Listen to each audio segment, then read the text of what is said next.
তো দেখো আমি ছাদে চলে এসেছি। এই ছাদে ডেকোরেশনটা করা হয়েছিল আর ভীষণ সুন্দর করে সাজানো হয়েছিল। এটা হচ্ছে এক সাইডে, মানে ছাদটা পুরোটা নিয়েই ডেকোরেশন করা হয়েছে। এখানে হচ্ছে কফি আর পকোড়া দেওয়া হচ্ছিল, ভেজ পকোড়া ছিল, চিকেন পকোড়া ছিল।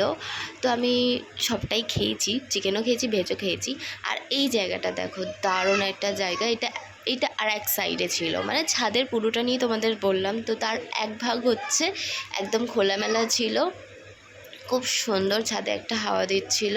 ওয়েদারটা বেশ, মানে মোটামুটি বলবো, ওয়েদারটা যেহেতু ছাদে হাওয়া দিচ্ছিলো বলে ভালো লাগছিলো, নাহলে ওয়েদারটা ভীষণই গরম ছিল। আর এখানে দেখো আমি একটা আম পান্না জুস নিয়ে নিয়েছি। তো আমি 3টে জুস খেয়েছি, ঠিক আছে, 3বার জুস খেয়েছি। একবার হচ্ছে আম পান্না, একবার হচ্ছে লেমন সোডা, এটাও একটু পরে আসবে।